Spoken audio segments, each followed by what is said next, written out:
sommes de retour avec un autre entrepreneur avec lequel on va discuter la relation avec l'argent. Alors maintenant, nous recevons Xavier Morin.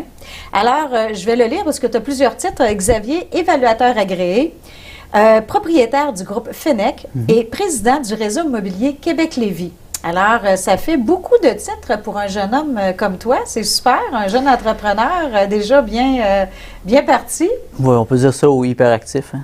Oui, ou hyperactif, effectivement. C'est très bien dit. Xavier, en se parlant un petit peu avant l'émission, on a décidé d'aller dans un sujet assez tabou. Puis, je te lève mon chapeau, t'es game, parce que tu as dit, allons-y, on va en parler. D'ailleurs, je viens un petit peu de la même histoire que toi. Lorsqu'un entrepreneur au Québec, on arrive avec soit une famille d'entrepreneurs, soit des parents qui ont été aisés, qui ont réussi, et que là, on part en affaires, on entend souvent, « Ah ben oui, mais son père a passé avant, il est né avant. Hein? » Fait que c'est comme si ça enlevait un petit peu la valeur de notre entrepreneurship, du fait qu'on ait démarré une entreprise. C'est comme si on n'avait rien fait parce qu'on a des parents qui ont des sous, qui ont été entrepreneurs. Moi, je sais ce qui est tout à fait faux, mais c'est le fun qu'on puisse en parler avec toi parce que c'est un peu ton histoire. Et les gens ont peut-être pensé, ben oui, papa a mis de l'argent dans le compte de banque, il t'a rempli ça, puis vas-y, pars à ton compte. Puis tu me disais tantôt, c'est pas du tout ça. C'est loin d'être ça. C'est loin d'être ça même, puis c'est super intéressant ce que tu me racontais. J'aimerais ça que tu me racontes un petit peu justement tes départs avec les finances, le financement, un petit peu ce que tu me racontais au début. C'est pas parce que papa était là que tu as eu de l'argent dans ton compte de banque, Xavier, pour démarrer. Non, c'est ça. Raconte-nous ça. Bien, en fait, juste partir avec la perception des gens, moi, j'avais pas tant que ça, le monde me disait pas tant que ça que, tu sais, qu'il y avait l'impression que j'avais mon père derrière moi. Sauf quand je me suis rendu compte, en fait, avec mes associés, au départ, quand on avait un petit peu plus de problèmes de liquidité dans une entreprise, puis que j'étais le premier à lever la main pour dire, bon, je prendrai pas de salaire. Puis c'était, ben c'est beau, lui, il a son père derrière lui, il a sa famille. OK. Bon, il faut dire que j'étais chez mon père encore à ce moment-là, fait que j'avais pas de loyer à payer. Tu allais manger aussi le lendemain, mais quand même. J'allais manger, mais ils ont assumé quand même, c'est correct, c'est ça. Parce que, OK. Mais tu sais, à un moment donné, tu as le goût aussi de bouger, puis d'avancer, puis de chercher ton indépendance davantage. C'est un peu pour ça aussi qu'on est entrepreneur. Oui. Puis, en partant de ça, bien, de fil en aiguille, j'ai jamais été associé chez Gilbert Deschênes et Associés. J'ai vendu mes parts après ça. Je suis parti à mon compte seul, en acquisition de site. Puis après ça, j'ai eu un accident aussi, moi, il y a 2 ans, que j'ai été inapte au travail pendant 6 mois. Ah oui, OK. Ça aussi, on nous parle des assurances quand on est entrepreneur.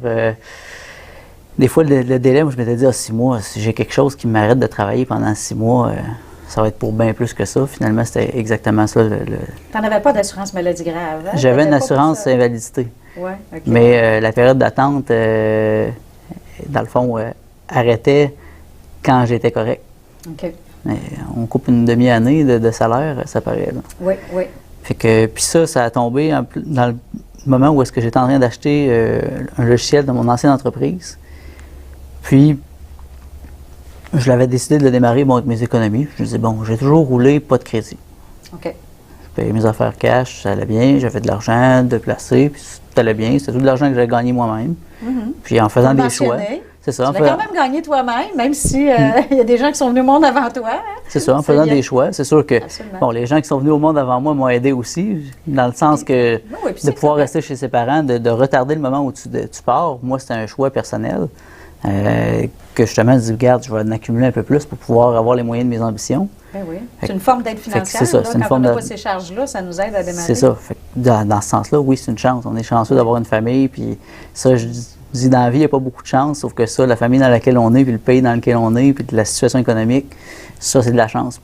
Ça, on n'a pas le contrôle, mais le reste, on peut tout contrôler. Il ne faut pas avoir honte d'avoir de l'aide de notre famille, nos amis, quand on part en affaires. On va tous emprunter à la banque, démarrer en affaires. Que ce soit la banque ou que notre famille décide, ben oui, je vais t'emprunter, je vais croire en tes rêves. Il ne faut pas avoir honte de ça, puis c'est correct, puis c'est une chance aussi, c'est le fun. Mais tu t'es quand même présenté pour... tu me disais tantôt, écoute, j'avais une marge de crédit de 10 000, puis il a fallu que j'aille chercher du financement. Donc, tu n'as pas cogné à la porte à papa, dire, hey, j'ai besoin d'argent de mon projet. Il a fallu que tu tricotes, tu te présenté. Raconte-nous donc. Puis ça, j'étais rendu justement là dans mon histoire. OK. Excuse-moi, c'est intéressant. C'est ça, bien, je me suis présenté, puis j'avais besoin tu sais, dans le fond, j'avais racheté un logiciel. Puis quand la transaction s'est concrétisée, c'est beau, on a signé des papiers. Moi, j'avais engagé des frais d'avocat, des gens partant, j'avais pour 10 000 d'avocat, parce que ça a pris une tangente. On a travaillé une convention d'actionnaire, finalement, ben, tu te fais en tête que tu vas t'associer, finalement on ne s'est pas associé. J'ai racheté le logiciel seul, avec mes économies.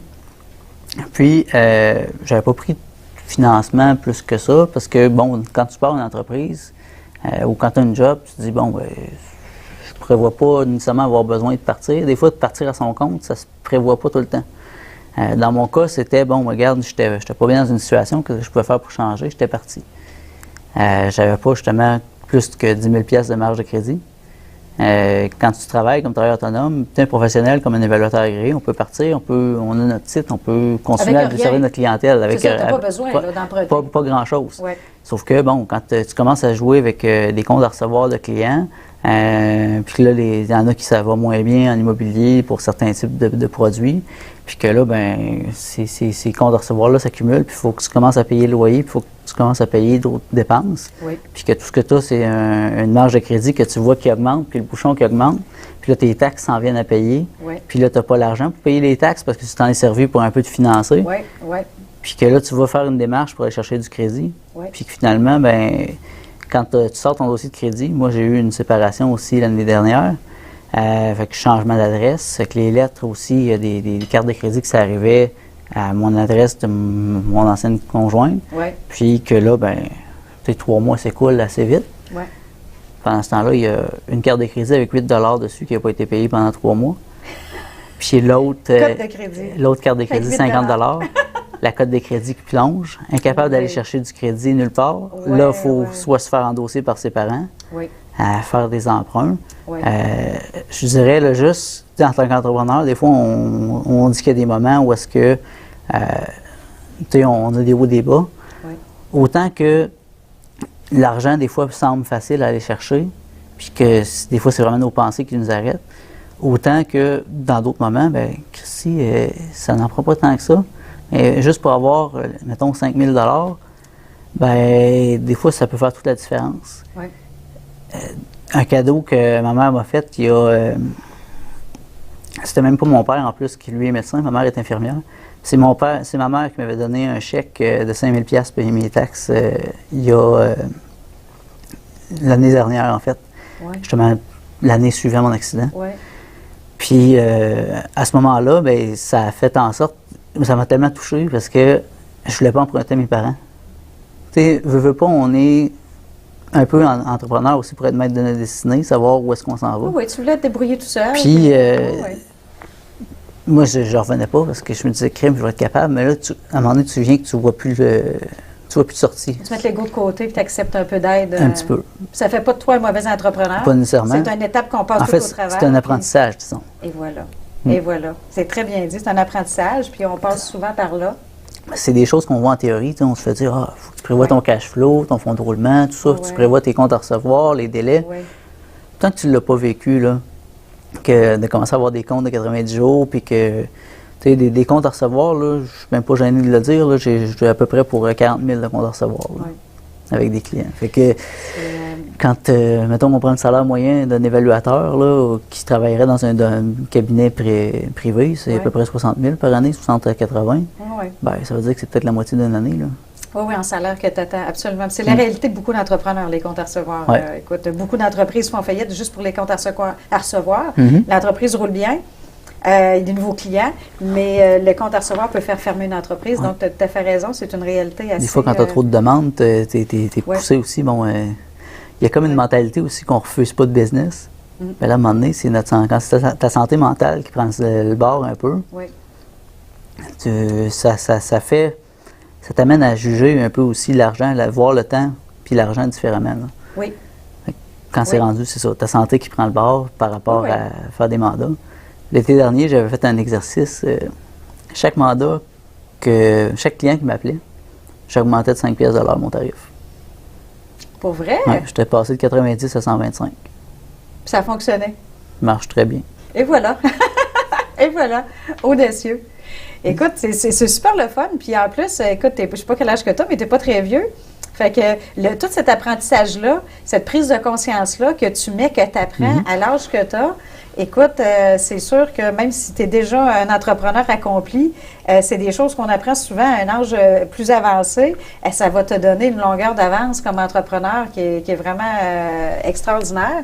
Puis, j'aime beaucoup ton authenticité et ta transparence parce que ce que tu nous partages aujourd'hui, c'était le but de vouloir faire cette émission-là. Pour moi, était justement de ne pas répéter ce qu'on voit dans les réseautages, ce qu'on voit dans le milieu des affaires, c'est-à-dire on arrive avec nos beaux portefeuilles de clients, avec nos boutons de manchette. C'est toujours extraordinaire. Quand on sait que dans la réalité, comme entrepreneur, on vit toute la même chose. On a piqué du nez plusieurs fois. Il y en a qui ont fait faillite. Mais on se rencontre dans des beaux événements, puis on a donc des beaux clients, puis on réussit donc bien. Puis, c'est pas vrai. C'est pas ça la réalité des entrepreneurs, en tout cas au Québec. Ailleurs, c'est peut-être autre chose. Au Québec, je pense que ça fait assez d'années que je suis dans le milieu des affaires, je le connais aussi. Et c'est ce que je voulais faire, c'est d'aller dans des questions, dans des sujets avec des entrepreneurs qui voulaient avoir l'authenticité de s'ouvrir puis nous conter la vérité. Et toi, tu nous racontes ça, le gars, l'année passée, ma mère a payé mes taxes avec une transparence incroyable. Puis ça, je trouve ça super. Je pense qu'on est rendu là comme entrepreneur de pouvoir partager ça aux gens. Je pense que ça va inspirer la confiance des gens de faire affaire avec nous. Puis là, tu le fais d'une façon extraordinaire à soir en t'ouvrant complètement à nos questions en allant là, et même un petit peu plus. Donc, c'est vraiment un partage extraordinaire. Je te souhaite la meilleure réussite, j'en doute même pas. Ça va venir vraiment, tu vas avoir une très grande réussite. Puis merci d'avoir pris quelques minutes puis venir partager ta réalité de jeune entrepreneur. Il y a beaucoup de jeunes entrepreneurs qui vont nous écouter, qui vont faire « Wow, OK, il y a de l'espoir. Là, je n'arrache, mais on réussit pareil, puis il s'en est sorti. » Donc, ça va être vraiment inspirant pour les jeunes entrepreneurs. J'espère bien. Merci, Xavier. Merci beaucoup. Merci. Alors, restez avec nous. On revient dans quelques instants dans un prochain segment avec un autre entrepreneur.